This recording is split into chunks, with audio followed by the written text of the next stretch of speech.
প্রতি গ্রামে মূলত আমরা এখানে গান বাজনা করতাম, সেটাকে আমাদের হাজং ভাষায় বলা হতো চরমাগা। তো সেটা এখন বিলুপ্ত, কিন্তু বাংলাদেশ সরকার এটাকে একটা পরিচালনা ধরে রাখার জন্য বাংলাদেশ যে ক্ষুদ্র নৃগোষ্ঠী কালচারাল একাডেমি এগুলো আছে, সেটার মাধ্যমে মূলত আমরা প্রতি বছর এটা করে যাচ্ছি। এই দিউলি উৎসবটা, এই দিউলি উৎসবে আমরা মূলত আগে কালী পূজা করতাম। কালী পূজা করার পর আমরা সপ্তাহব্যাপী প্রত্যেকটা গ্রামে গ্রামে আমাদের মহিষাসুরের দল ছিল, নানান ধরনের সংস্কৃতির দল ছিল, যে দলগুলো প্রত্যেকটা গ্রামে যেত এবং কিছু চাল, ধান এবং টাকা সংগ্রহ করত। এটার পর এক সময় তারা এই টাকা, চাল, ডাল একসাথে করে আমাদের যে ঐতিহ্য, বিশেষ করে খাবারের বেলায়, সেটা হচ্ছে কচ্ছপের মাংস আর বিন্নি চালের ভাত, সেটা একত্রে তারা মহা আনন্দে খেত। তো সেটা এখন হারিয়ে গেছে। আপনারা জানেন কচ্ছপ এখন সংরক্ষিত একটা প্রাণী, সেটাকে ইচ্ছা করলেই ধরা যায় না এবং খাওয়াও যায় না, সেটা তো এখন বিলুপ্ত।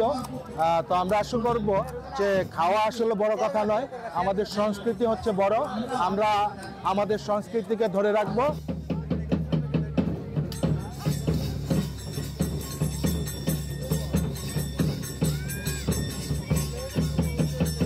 আজকের এই দিউলি উৎসবটা আমাদের হাজং জাতির জন্য একটি ঐতিহ্যবাহী দিন। এই অনুষ্ঠানে আমরা আমাদের পরিবারকে সবাইকে নিয়ে অনেক আনন্দ উপভোগ করি, আর প্রতি বছরই আমরা এই দিউলি উৎসবটা উদযাপন করি।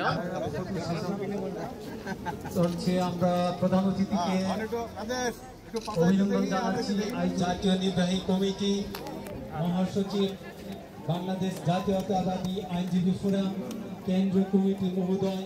প্রতি বছরই কালচারাল একাডেমিতে অনুষ্ঠানটা হইতো। এবার আমরা আমাদের হাজং, যেহেতু হাজংদের একটা অনুষ্ঠান, দিউলি অনুষ্ঠান, এটা আমরা হাজং গ্রামে করতে পেরে আমরা খুবই আনন্দিত। আজকে শুধু না, আমরা অনেক বছর ধরে দিউলি উৎসব পালন করে আসতেছি, যেটা আমাদের বিরিশিরি ক্ষুদ্র নৃগোষ্ঠী কালচার একাডেমির পক্ষ থেকে আমাদের সহায়তা করে থাকেন, যেটা আমাদের একটা মিলন মেলার মতো। তো আজকে হচ্ছে এই বছর প্রথমবারের মতো একটা আমাদের নিজেদের গ্রামে, আমার নিজেদের জন্মভূমিতে এটা অনুষ্ঠিত হচ্ছে।